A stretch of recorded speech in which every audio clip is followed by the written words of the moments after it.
है। प्लीज खामोश हो, कोई हया करो, खामोश हो जी, शर्म प्लीज करो। काइंडली तशरीफ। अस्सलाम वालेकुम, आप देख रहे हैं दोपहर की खबर और मैं हूं आयशा एहतशाम। दोपहर की खबर में अब तक की एक अहम खबर यह है कि कौमी असम्बली के इजलास में ख्वाजा आसिफ की पीटीआई के शेर मजारी को ट्रैक्टर ट्रॉली कहने पर खूब हंगामा खड़ा हो गया। ख्वाजा आसिफ तकरीर के लिए खड़े हुए तो शेर मजारी ने शोर मचाया, जिस पर ख्वाजा आसिफ कहाँ चुप रहने वाले थे। उन्होंने स्पीकर से मुखातिब होकर कहा कि इस ट्रैक्टर ट्रॉली को तो चुप करवाया जाए, जिस पर शेर मजारी आपदीदा हो गई और असम्बली से बाहर चली गई। जी न्यूज़ से बातचीत करते हुए ख्वाजा आसिफ साहब को उन्होंने कहा कि कोई शर्म होती है, कोई हया होती है। और तो और पीटीआई के तर्जुमान नईमुल हक ने इस बयान के बाद ख्वाजा आसिफ को उल्टा लटका देने का मशवरा भी दे दिया। इसी पर हम बात करेंगे। हमारे साथ जो मेहमान मौजूद हैं उनका तारुफ कराते चले। डॉक्टर यास्मीन राशिद साहिबा ने हमें ज्वाइन किया स्टूडियोज़ में, पीटीआई से ताल्लुक़ रखती हैं। शैला रज़ा साहिबा पाकिस्तान पीपल्स पार्टी से ज्वाइन कर रही हैं। अली रज़ा आब्दी साहब एमक्यूएम से हमें ज्वाइन कर रहे हैं। इसके अलावा राना सनाउल्लाह साहब फ़ोन पर मौजूद हैं हमारे साथ, PMLN से इनका ताल्लुक़ माजरत के साथ। उज़्मा बुखारी साहिबा पहले हमें ज्वाइन कर रही हैं PMLN से। सबसे पहले उज़्मा बुखारी साहिबा, आप ही के पास मैं यकीनन आना चाहूँगी। आपके डिफेंस मिनिस्टर हैं, वाटर पावर को वो देखते हैं और ये कोई पहला वाक़या नहीं है। आज तो मतलब हद ही हो गई ना कि उन्होंने ख़वातीन को इस तरीके से निशाना बनाया कि घर इनसे संभाला नहीं जाता। और शेरी मजारी साहिबा को तो जो कहा वो आपने बिल्कुल जान लिया। क्या पार्टी की जानिब से कोई पूछगिछ नहीं की जाती, क्योंकि कोई पहला वाक़या तो नहीं है, कंडेम नहीं किया जाता इसको, या उनको समझाया नहीं जाता, या फिर आप लोग डिफेंड करेंगे इसको?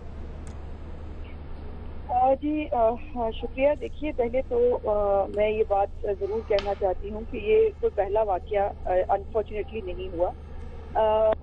हम तो जब पहली दफ़ा 2002 में असम्बली में आए थे, हमें तो तब स्वीटिश भी कहा गया, आज तक जो है वो खराती सीटों पे भी कहा जाता रहा, और हमने ये सब सुन के हमने जो है वो स्ट्रगल भी की और यहाँ तक आज पहुँचे हैं कि खवातीन जो है वो मौजूद हैं। लेकिन ये जो शेरी मजारी साहिबा का केस है, ये थोड़ा इसलिए मैं मुझे नहीं कह रही, माजरत के साथ उज़्मा, आपकी बात से जो मुझे बात समझ आई ना वो शायद ये है कि इस रिवायत को फिर बरकरार रहना चाहिए। आपको स्वीडिश कहा तो फिर अब आप ट्रैक्टर ट्रॉली कहने के भी मजाज हैं।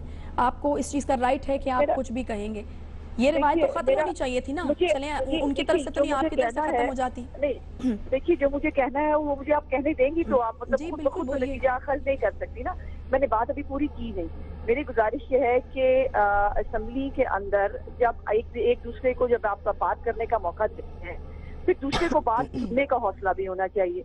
क्या क्या नहीं कहा जाता रहा हमें कंटेनर पे खड़े होकर। इवन प्राइम मिनिस्टर साहब की जो बेटी, उनकी जो बेगम साहबा हैं, उनके बारे में भी मतलब, और सोशल मीडिया पे क्या वग़ाज़ात नहीं बकी जाती हैं वो सबके सामने है। लेकिन ये जो आज हुआ, मैं समझती हूँ कि ये रिएक्शन हुआ, चूँकि जब हम उनकी पूरी तकरीरें गालियों समेत सुन लेते हैं तो इनको चाहिए कि हौसले से हमारी बात भी सुन लिया करें। उसके ऊपर शेरी मजारी साहबा का ये ट्रैक रिकॉर्ड है, आप निकलवा के देख लीजिए। जब भी जो बंदा खड़ा होगा वो उसको टॉन्ट भी मारेंगी, वो उल्टे सीधे जुमले भी कहेंगी, और बाज़ औक़ात शेरी मजारी साहिबा के अपने जुमले बहुत अजीबोगरीब होते हैं जो खातून को ज़ेब नहीं देते। उज़्मा बुखारी साहिबा, आप ये कहना चाहिए कि उनके जुमले चूंकि इस तरह के होते हैं इसलिए जो कहा गया वो ठीक था, आप तो डिफेंड करने की कोशिश कर रही हैं ख्वाजा आसिफ साहब को? जी, मैं कोशिश नहीं कर रही, मैं ये कह रही हूँ कि एक दूसरे की इज्जत दोनों को करनी चाहिए। लेकिन एक तरफ से अगर ऐसी बात आएगी तो रिएक्शन आना तो नेचुरल होता है, लेकिन ये ना होता तो बेहतर होता। डॉक्टर यास्मीन राशिद साहिबा, काफ़ी एहतजाज आपकी पार्टी की जानिब से भी किया गया, और जैसे कि उज़्मा बुखारी साहिबा ने भी कहा कि कंटेनर्स पर चढ़कर क्या क्या नहीं बोला गया, बिल्कुल किसी भी तरीके से जस्टिफाई नहीं किया जा सकता। आज जो कौमी असम्बली में हुआ है उसको आप लोग क्या करने जा रहे हैं इस हवाले से? देखिए आयशा, मेरा ख्याल है पार्लियामेंट एक ऐसी जगह है जहाँ एक ख़ास किस्म की तहज़ीब ज़रूर होनी चाहिए, और ये आपकी पूरी पाकिस्तान के अंदर ये एक रिफ्लेक्शन है आप किस तरह बिहेव करते हैं पार्लियामेंट के अंदर। बड़े अफसोस से कहना पड़ता है, मुझे तो उज़्मा से बड़ा अफसोस हुआ कि अगर आपको अपने बारे में जब इस तरह की बातें की जाती थी आपको बुरा लगा, तो आज एक खातून के सिर्फ क्योंकि वो तहरीक इंसाफ की है इसलिए आप उसके लिए दो लफ्ज़ जो हैं वो डिफेंस के बोलने को तैयार नहीं है। कितने अफसोस से कहना पड़ता है, अगर ख़वातीन के बारे में इस तरह की बात की जाए असेंबली के अंदर तो बहुत ही शर्म की बात है, और ख्वाजा आसिफ साहब को शर्म आनी चाहिए। उनको वो वाली बातें बजाय लोगों को कहने के शर्म आनी चाहिए, हया आनी चाहिए कि इस तरह की बातें करते हैं, क्योंकि जब आप इस तरह की एक शुरू कर देंगे एक तरीका असेंबली में तो फिर दोनों तरफ से इस तरह की बदतमीजियाँ होंगी, वो अच्छे लगते हैं। और یہ حکومت میں ہوتے ہوئے، اور مجھے افسوس ہے یار صادق صاحب پہ ہے کہ انہوں نے یہ ریمارک جو انہوں نے دیا اس پہ اوپر ان کو روکا کیوں نہیں گیا، اس بات کو انہوں نے یہ کیوں نہیں کہا کہ this will be expunged. یہ these things have to be taken up by the speaker of the assembly. اس کا مطلب ہے اسپیکر جو ہے وہ تو نیوٹرل نہیں ہے، لیکن میں تو ایز اے خاتون، ایز اے وومن، نہ میں کبھی پہلے کبھی کوئی بات ایسی اپریشیٹ کرتی ہوں، نہ ہم نے کبھی کوئی ایسی بات خواتین کے بارے میں کہی ہے، اور نہ ہی ہم پسند کرتے ہیں کہ خواتین کے بارے میں ایسی باتیں کی جائیں. اور میرا خیال ہے بطور خاتون ہونا اس وقت صرف اور صرف جسٹ بیکاز کہ جی وہ کیونکہ نون لیگ کی ہیں اور ان کو خواجہ آصف صاحب کا سٹانس جو ہے اس کو ڈیفینڈ کرنا پڑ رہا ہے، اس لیے وہ کہہ رہی ہیں کہ جی ان کو ایسے تو ریئیکشنز ایکسپیکٹ کرنے چاہیے. ریئیکشن تو ہر قسم کے ہوتے ہیں اور we are also capable of such reactions, لیکن بجائے اس چیز کو کنڈیم کرنا اور آئندہ ایسی باتیں نہ دہرائی جائیں، آپ یہ بات کر کے اس چیز کو انکریج کرنے کی کوشش کر رہی ہیں. اس لیے میری طرف سے تو دس سویئر کنڈیمیشن، میرا خیال ہے اس سے شرم کی بات اور نہیں ہو سکتی کہ اسمبلی میں کھڑے ہو کے ایک منسٹر صاحب یہ لفظ استعمال کریں. ان کے یہی کہا جا سکتا ہے شاید ان کے گھر میں کوئی ماں بہنیں ہیں نہیں جن کے بارے میں آپ کھڑے ہو کے اسمبلی کے اندر آپ کے پارلیمنٹیرینز کے بارے میں آپ اس طرح کی لفظ استعمال کریں. جی عظمیٰ بولیے گا. میں چاہ رہی تھی کہ اس بات کو ہم جو ہے وہ بہتر طریقے سے بات کر سکتے. مجھے بڑا احترام ہے یاسمین راشد صاحبہ کا، بڑی اچھی باتیں کی انہوں نے. کاش یہ باتیں جو ہیں وہ جب ہمارے بارے میں محمود الرشید صاحب یا اسلم اقبال یا باقی لوگ جو ہیں جو ہمارے بارے میں اسمبلی میں کھڑے ہو کر ہی اتنی گندی گھٹیا زبان بولتے ہیں تب تو کوئی خیال نہیں آتا. Even TV talk shows کے اندر محمود الرشید صاحب تو 3-4 دفعہ اتنی غلط لینگویج بول چکے ہیں کہ جس کا کوئی حساب ہی نہیں ہے. مطلب اپنی دفعہ آپ لوگ مظلوم بن جاتے ہیں. ٹاک شوز، دھرنا، جلسہ اور پارلیمنٹ میں کچھ تو فرق ہونا چاہیے نا. اس کو فلرش پی ٹی آئی نے کیا ہے، اس بدتمیزی کے کلچر کو. بدتمیزی ان کا ٹریڈ مارک ہے پی ٹی آئی کا، اور اس ٹریڈ مارک کی وجہ سے اور آپ منسٹر کا کیلیبر تو دیکھیں، ڈیفینس منسٹر ہیں، واٹر اینڈ پاور وہ دیکھ رہے ہیں، اتنے سینئر منسٹر ہیں، بہت سیریس ان کی جاب ہے، اور اس طرح کی باتیں پہلی دفعہ نہیں ہوئی کہ ان کی طرف سے سامنے آئے. علی رضا عابدی صاحب آپ بھی ایم این اے ہیں، قومی اسمبلی میں موجود ہوتے ہیں. عائشہ میں صرف ایک لائن کہہ دوں کہ بالکل ٹھیک ہے وہ ذمہ دار آدمی ہے وہ، لیکن جب وہ بات کرنے کے لیے کھڑے ہوں تو کیا ان کو پارلیمنٹ میں جب یہ تہذیب بتا رہی تھی یاسمین راشد صاحبہ، کیا پارلیمنٹ میں جب وہ بات کرنے کے لیے کھڑے ہوں ان کو الٹے سیدھے جملے کیسے جائیں، ان پہ بدتمیزی کی جائے، تو پھر آپ کیا ایکسپیکٹ کریں گے؟ پھر یہ ہوگا نا کچھ اور ہے. دونوں طرف سے نہیں ہونا چاہیے، دونوں طرف سے نہیں ہونا چاہیے. شیریں مزاری صاحبہ کے اوپر تو کوئی رولز اور پروسیجر لاگو نہیں ہوتا. آپ پہ بھی کوئی نہیں ہوتا، آپ کے اوپر بھی کوئی نہیں ہوتا، یہ ہوگا پھر یہ تو آپ کے اوپر بھی کوئی نہیں ہوتا. میں نے آپ کو بھی تمیز سے بات کرتے ہوئے دیکھا. کریں گے جب آپ خواتین کی طرح بہیو نہیں کریں گے، آپ کو عزت کا احساس ہی نہیں ہوگا، تو پھر آپ کو یہ ایکسپیکٹ کرنا پڑے گا. پھر یہ لوگوں کو موقع مل جاتا ہے تو وہ ہوتا ہے. اور یہ جو ہے نا مطلب یہ مجھے ہمیں تمیز سکھانے سے پہلے کاش یہ اپنے گھر میں شروع کی ہوتی. ان کے تو ہر جلسے میں ہر جگہ پر بدتمیزی ہوتی ہے. یہ تو اپنے لوگوں کو نہیں چھوڑتے. ہم تو بات کی بات ہے بھائی شیریں مزاری کی بیٹی کو ہی پہلی دفعہ جلسے کے بعد جو ہے بدتمیزی کا نشانہ بنایا گیا. پی ٹی آئی بالکل تو یہ میرے ساتھ تو نہیں ہوا، یہ ان کا کلچر ہے. اب یہ جو کلچر ہے وہ یہ ڈاکٹر علی رضا عابدی صاحب ہمارے ساتھ موجود ہیں، ان کی بھی رائے میں بالکل لینا چاہوں گی. واپس آپ کے پاس آتی ہوں ان کے بعد.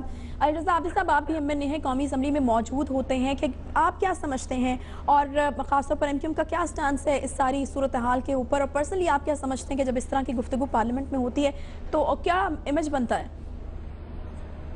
بہت شکریہ عائشہ. دیکھیں ہم نے ہمیشہ وومن امپاورمنٹ کا اور ان کی عزت اور بقا کے لیے ہمیشہ آواز اٹھائی ہے.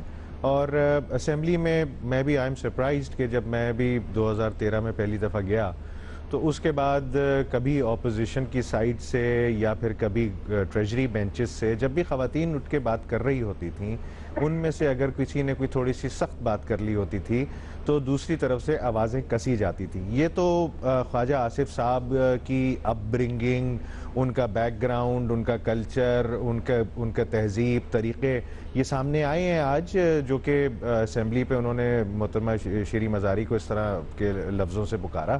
لیکن یہ بڑا کنٹینیوسلی چل رہا ہے، اور میں سمجھتا ہوں کہ یہ صرف ایک طرف سے نہیں، دونوں طرف سے ہوتا ہے.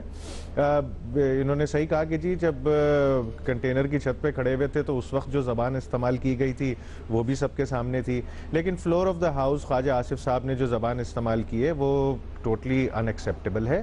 اور میں نہیں سمجھتا کہ اس طرح کا کسی بھی اتنی امپورٹنٹ پوزیشن پہ اگر کوئی ریپریزنٹیٹیو ہو کسی پارٹی کا اور وہ اس طرح کی لفظ اور الفاظ کسے کسی خاتون کے بارے میں، دیٹ از ہائیلی کنڈیمنیبل، اور ان کو صحیح بات ہے اس پہ شرم آنی چاہیے کہ انہوں نے اس طرح کے لفظ بولے ہیں۔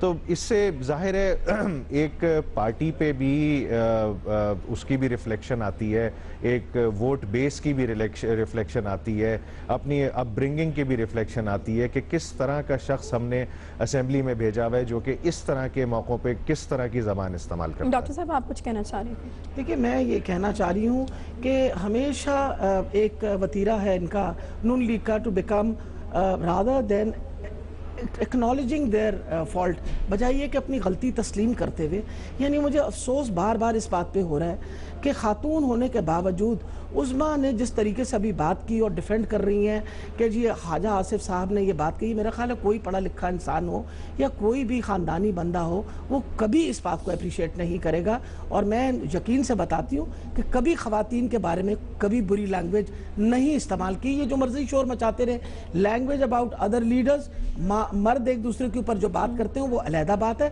خواتین کے بارے میں کبھی ایسی بات نہیں کہی گئی۔ اگر اور سب سے بڑی بات ہے پارلیمنٹ کے فلور کے اوپر، آپ خود ایک پارلیمنٹیرین ہونے کے ناطے آپ سوچتی ہیں کہ یہ وہ فلور ہے جہاں اس طرح کی زبان استعمال کی جائے، اور پھر یہ گورنمنٹ کے لوگ استعمال کر رہے ہیں، ایک منسٹر جو رسپانسبل ہے۔ میرا خیال ہے یہ وقت آتا ہے کہ کبھی کبھی انسان اپنی پارٹی کی لائلٹی سے باہر بھی سوچے اور دیکھے کہ آپ چاہتے کیا ہیں، کہ خواتین کی عزت کی جائے یا خواتین کی عزت نہ کی جائے۔ میں تو یہ سمپل سوال پوچھ رہی ہوں، اگر آپ کا منسٹر نہیں عزت کرنا جانتا تو پھر ہمارے پاس سارا حق ہے کہ ہم اس کو کنڈیم کریں کس طرح کی بات۔ ٹھیک ہے، آپ یعنی اس کو کنڈیم کرتے ہیں۔ اگلے ایشو پر مجھے آگے جانا ہے۔ لوڈ شیڈنگ نے خوب ستا کے رکھا ہوا ہے، خیبر سے کراچی تک عوام لوڈ شیڈنگ کے خلاف سراپا احتجاج نظر آ رہے ہیں۔ لوڈ شیڈنگ کو ختم کرنے کے دعوے کرنے والے حکمران آخر پاکستانی عوام کو اس عذاب سے کب تک چھٹکارا دلوا پائیں گے؟ ایک نظر ڈالتے ہیں کہ کہاں کہاں کس طریقے سے مظاہرے کیے جا رہے ہیں۔ تار اور شہر کے اندر لوڈ شیڈنگ نہیں ہوگی، لوگ ذلیل و خوار ہو رہے ہیں، روزے جی سارے بندے ادھر پیچھے مر رہے ہیں، گرمی ہے اور روزے دیکھو یار۔ 6 مہینے میں بجلی کی لوڈ شیڈنگ کا خاتمہ ہو جائے، بجلی کے اندھیرے نہ ختم کیے تو میرا نام شہباز شریف نہیں ہے۔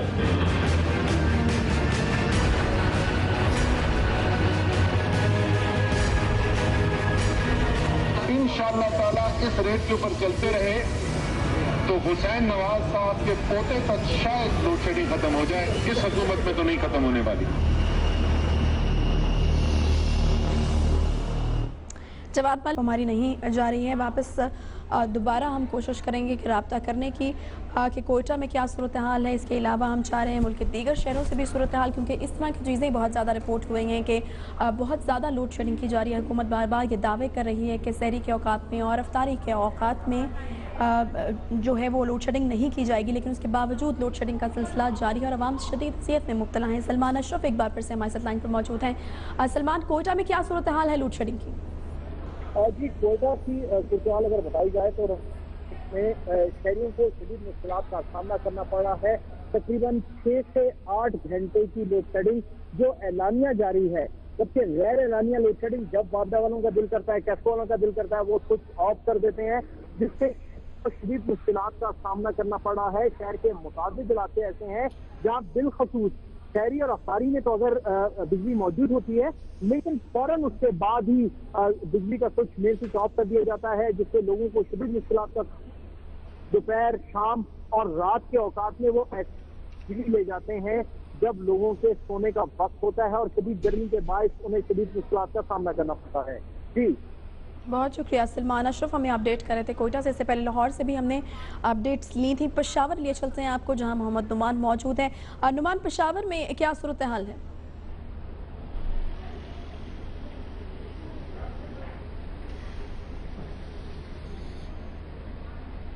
جی پشاور میں عائشہ ایسا ہے کہ گزشتہ 2-3 سال سے جو بجلی کی لوڈ شیڈنگ ہے اس کی صورتحال تو کافی بہتر ہے گزشتہ اس سے پہلے کے سالوں کی نسبت، لیکن ہم اس سال یہ دیکھ رہے ہیں کہ ابھی رمضان شروع نہیں ہوا تھا، 3-4 دن پہلے سے جن علاقوں میں لوڈ شیڈنگ نہیں ہو رہی تھی، جہاں پہ अगर हम कहें कि ज़ीरो लोड शेडिंग थी, वहाँ पर भी लोड शेडिंग शुरू कर दी गई है, जबकि जिन इलाकों में पेस्को के लॉसेस ज़्यादा हैं वहाँ पर तो कोई सूरत हाल बयान करने के काबिल ही नहीं, क्योंकि वहाँ पर तकरीबन 18 घंटे तक की लोड शेडिंग हो रही है। इसमें पेशावर के ज़्यादातर जो मज़ाफ़ात के इलाके हैं, जिनमें स्पेशली बटबेर, जहाँ पर आज एक बहुत बड़ा प्रोटेस्ट हुआ, सहरी के बाद से लोग निकल आए थे, रोड बंद किया और मजबूरन इसमें पुलिस को मुदाखलत करनी पड़ी। बहुत शुक्रिया मोहम्मद नोमान, अपडेट कर रहे थे सलमान अशरफ, आपका भी बहुत शुक्रिया। मोहम्मद नोमान, आपका भी बहुत शुक्रिया। लोड शेडिंग सूरत हाल है पूरे मुल्क में, वो हमने जानी है कि किस तरीके से मुजाहरे हो रहे हैं, और नुमान ने तो ये भी कहा कि जहाँ पर पहले लोड शेडिंग नहीं हो रही थी रमज़ान में, वहाँ पर भी लोड शेडिंग शुरू हो गई। तो हुकूमती दावे भी बिल्कुल आपके सामने है और जो सिचुएशन है लोड शेडिंग की वो भी आपके सामने। एक और इम्पॉर्टेंट इशू की जानिब मैं बढ़ना चाहूँगी। लाहौर में एक बहुत ही अफसोसनाक वाक़या आज पेश आया। आज भी औरत 1400 साल पहले की तरह जुल्म और बर्बरियत का शिकार है। कभी कारोकारी, कभी तेज़ाब कर दी, कभी ज़्यादती और कभी जिंदा जलाया जाना मुआशरे की बेहिसी और संगदिली का मुंह बोलता सबूत है। आज लाहौर में 17 साल जीनत नामी लड़की को पसंद की शादी करने पर उसकी अपनी माँ ने जिंदा जला दिया। ख़वातीन के हकूक़ के लंबरदार कब अपने ऐलानात और बयानात और दावों को अमली शक्ल में ढालेंगे? कब तक औरत जुल्म सहती रहेगी? दोपहर की खबर में ये इशू आज हम उठा रहे हैं और आज का सबसे इम्पॉर्टेंट इशू इस वक्त ये है। हमारे मेहमान हमारे साथ मौजूद हैं। इसके अलावा हमें अहमद फराज साहब ने ज्वाइन किया है, जो कि इस इशू को सुबह से कवर कर रहे हैं, नुमाइंदा खसूसी हैं जियो न्यूज़ के। इसके अलावा फरजाना बारी साहिबा ने हमें ज्वाइन किया, इस्लामाबाद से ह्यूमन राइट्स एक्टिविस्ट हैं। सबसे पहले अहमद फराज, मैं आपकी तरफ जाना चाहूँगी क्योंकि आप तो ऑन ग्राउंड मौजूद थे, तमाम सूरत हाल आपने देखी, लोगों से आपने बात की, क्या असल कहानी है और क्या हुआ वहाँ पर? अच्छा, इसमें आपको पता है कि जिस तरह हमारे माशरे में कोई भी लड़की लव मैरिज करती है, मोहब्बत की शादी करती है या ख़ुद वो घर से भाग जाती है, जो उसके साथ जो सलूक होता है वो सबके इल्म में है। सो इसी तरह ये भी वाक़या लाहौर में पेश आया। इस बच्ची ने 8 दिन कबल इसने अपनी पसंद की शादी की एक मर्द नौजवान हसन के साथ, और उसके साथ इसने कोर्ट मैरिज कर ली। वो उसके साथ रह रही थी, लेकिन लड़की के घर वालों के इसरार पर कि उसको कुछ नहीं कहा जाएगा, उन्होंने वो बाकायदा उसके जो रिश्तेदार थे वो लड़के के घर गए और लड़की को इस शर्त पे ले आए कि अब उसको इज्जत के साथ उसकी विदाई की जाएगी, उसको रवाना किया जाएगा, शादी की जाएगी। निकाह तो हो चुका था, उनका कोर्ट मैरिज हो चुकी थी, और इसी वादे पर उन्होंने फिर लड़की को उसके वालिदैन के घर भिजवा दिया। लेकिन आज सुबह बदकिस्मती से ये वाक़या पेश है कि इस लड़की को उसकी वालदा ने और उसके भाई ने, अनीस ने, बड़ी ही बेदर्दी के साथ पहले उसका गला दबाया, गला घोंटने के बाद उसको कत्ल करने के बाद फिर उसकी लाश को जला दिया है। और जब लाश जलाई गई है तो उसका भाई तो मौके से फ़रार हो गया, उसकी माँ घर में मौजूद थी। जब घर में ये कोहराम मचा तो कुछ अहले मोहल्ला ने उनकी आवाज़ें सुनी, घर से आवाज़ें जब बाहर आई तो फिर पता चला कि अंदर कोई वाक़या हुआ है। उसके बाद पुलिस मौके पर पहुंची है, लाश को उन्होंने अपने तहवील में लिया है, मुलज़मा को भी उन्होंने पकड़ लिया, मुलज़मा ने भी ये इतराफ़ कर लिया कि उन्होंने इसी वजह से उसको कत्ल किया, गैर के नाम पर उसको कत्ल किया गया। लेकिन अभी तक उसका भाई जो है वो गिरफ्तार नहीं हो सका और कहा यह जा रहा है कि वो फ़रार हो चुका है। बहुत शुक्रिया अहमद फराज हमें अपडेट करने के लिए। आप सुबह से वहाँ पर थे मौजूद और उन्होंने तफसील से बताया कि क्या एक्चुअली वाक़ा है ये। फरजाना बारी साहब, आपकी तरफ मैं यकीनन आना चाहूँगी। आप लोग तो काफ़ी काम भी करते हैं इसके ऊपर और काफ़ी हमारे यहाँ बहस भी होती है, असम्बली तक भी बातें पहुँचती हैं, कानून भी बनते हैं, फिर उसके बावजूद इस तरह के वाक़यात बढ़ रहे हैं। हमने देखा है कि पिछले 3 महीने में 3 वाक़यात रिपोर्ट हुए हैं और कोई छोटी जगह गाँव देहात से नहीं, एबटाबाद, मरी और उसके बाद लाहौर से, और शादी का इशू था जिस पर लड़कियों को जलाया गया है, तीनों वाक़यात में जलाया गया है। क्या समझती हैं आप, क्या जो लोग ये घिनौना काम कर रहे होते हैं उनको इस चीज़ का यकीन होता है कि कानून उनको नहीं पकड़ सकेगा? क्योंकि हमारे यहाँ रिवाज तो यही है, ये जो नरमी है उनको इस तरह की चीज़ करने पर उकसाती है।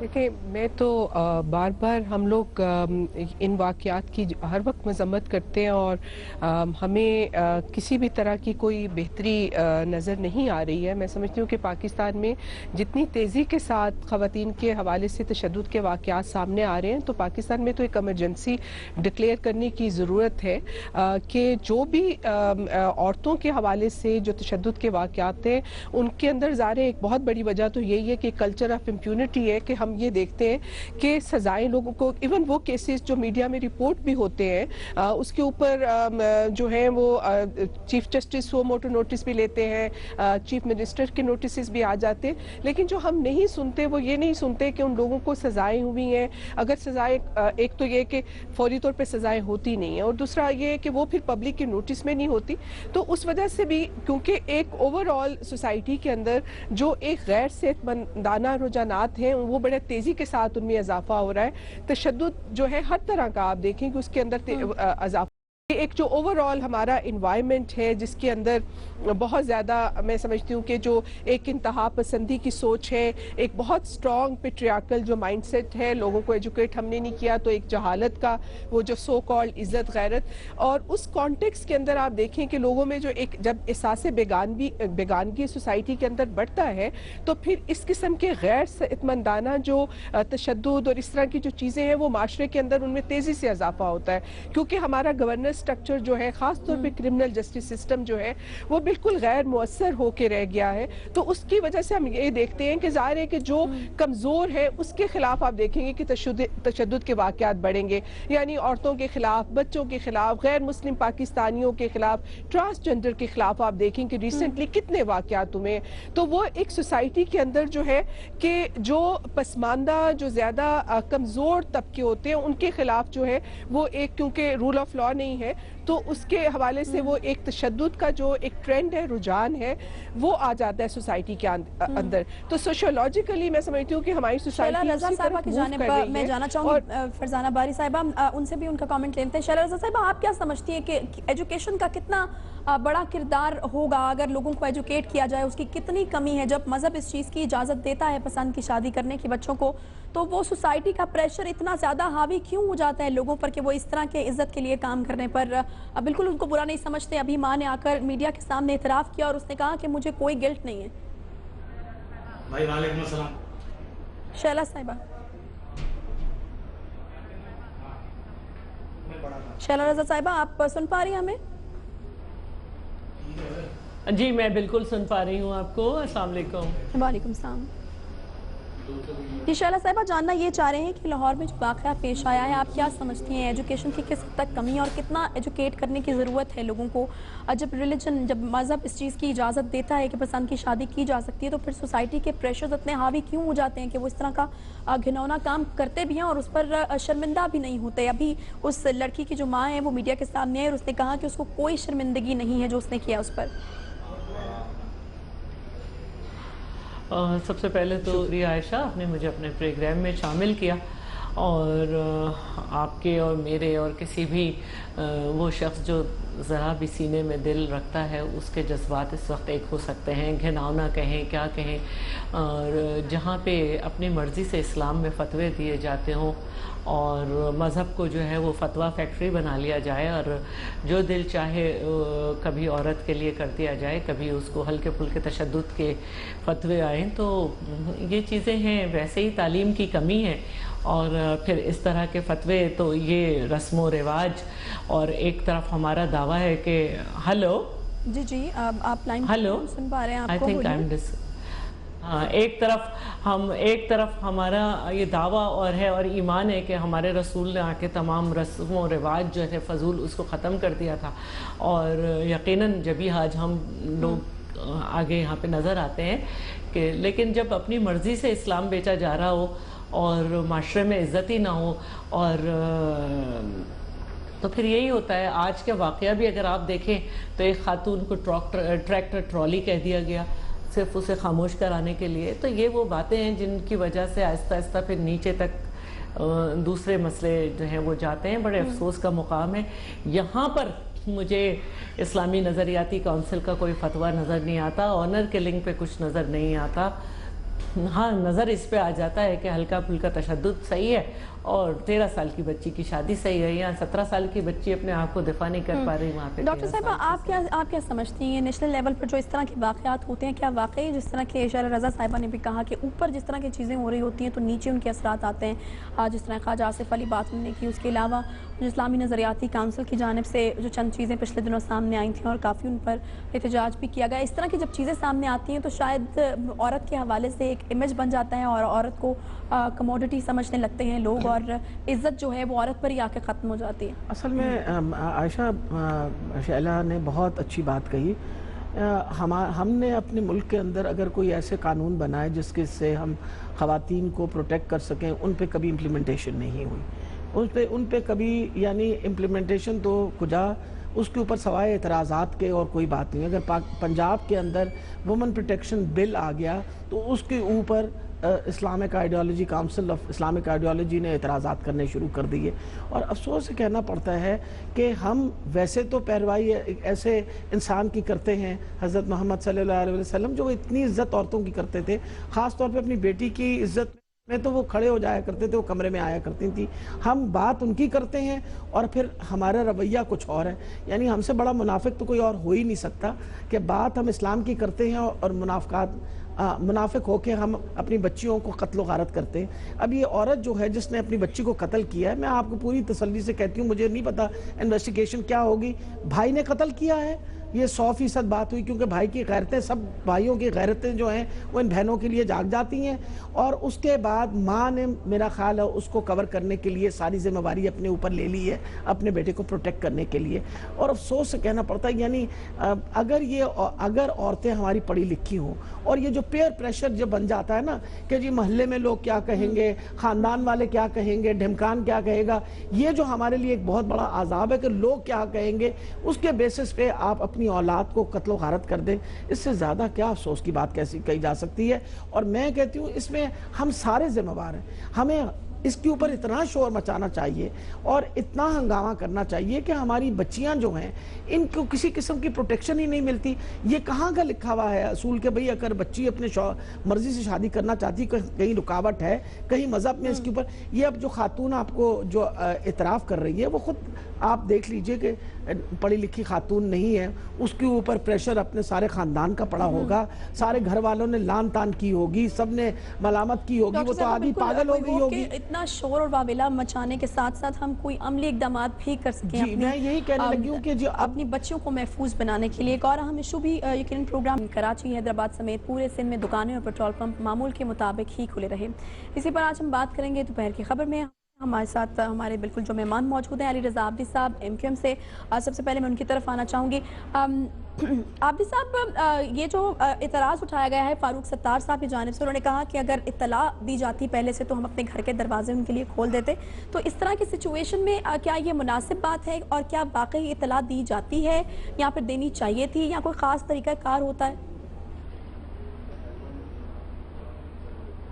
عائشہ، سب سے پہلے تو میں کافی دیر سے بیٹھا ہوا تھا. مجھے کم از کم آپ جو لاہور میں انسیڈنٹ ہوا اس پہ بھی میں کچھ بولنا چاہ رہا تھا، پاور کا بھی جو ایشو ہے اس پہ بھی بولنا چاہ رہا تھا. آپ نے تو مجھ سے آج خواجہ آصف صاحب کا بدلہ ہی اتار لیا واپس، کیونکہ ماشاءاللہ ساری خواتین بیٹھی رہی وہاں پہ، میں اکیلا ہی رہا، لیکن میں نہیں بول سکا. بہرحال دیکھیے، فاروق ستار صاحب از اے پارلیمنٹری لیڈر آف متحدہ قومی موومنٹ، ایک سینئر رکن ہیں اسمبلی کے. ایک پرانے 1990 سے وہ MNA MPA اور میئر رہ چکے ہیں. ابھی تک وہ PIB کی ایک میڈیوکر کالونی میں رہتے ہیں. تو کیا وہ اپنی 30 سال کی جتنی بھی انہوں نے آج تک کاوشیں کوششیں کی ہیں عوام کے لیے، اس کو وہ اس طرح ضائع کریں گے کہ اپنے گھر پہ خدا نخواستہ کسی اللیجڈ کرمنل کو رکھیں گے؟ یہ دیکھیے، یہ جو ظاہر سی بات ہے، جو کل ایک محاصرہ کیا گیا اور ایک خوف و ہراس پھیلایا گیا، ہم سمجھتے ہیں کہ جی یہ ظاہر ہے ایک دوپہر کو پریس کانفرنس کی تھی ندیم نصرت صاحب نے، جس میں بہت سارے ہمارے جو گلے شکوے تھے وہ ظاہر کیے تھے، ڈسکس کیے تھے. لیکن اس پہ ریٹیلیشن میں اس کی اگینسٹ ڈاکٹر فاروق ستار جو کہ سینئر ڈیپٹی کنوینر ہے. اب مجھے آپ یہ بتائیے، شاہ محمود قریشی صاحب کے گھر کے باہر، یا پھر آفتاب احمد صاحب کے گھر کے باہر، یا پھر نثار کھوڑو صاحب کے گھر کے باہر عزیر بلوچ کے حوالے سے اگر محاصرہ ہوتا ہے، یا پھر شاہ محمود قریشی صاحب کے گھر کے باہر وہ جو MPA ان کے اپنے کارکن نے شہید کیا تھا اس کے حوالے سے محاصرہ ہوتا ہے، تو پھر کیسا جواب ملے گا آپ لوگوں کو؟ کس طرح کی لوگوں کی طرف سے کنڈمنیشنز آئیں گی؟ متحدہ قومی موومنٹ کے سینئر ڈیپٹی کنوینر کے گھر کے سامنے گھر سے اس طرح کا ہوتا ہے، ان کے دروازہ بجایا گیا. اور میں جیو کا شکر گزار ہوں کہ کل انہوں نے لائیو سارا انسیڈنٹ دکھایا شاہ زیب نے، اور ان کی فاروق بھائی کی بات بھی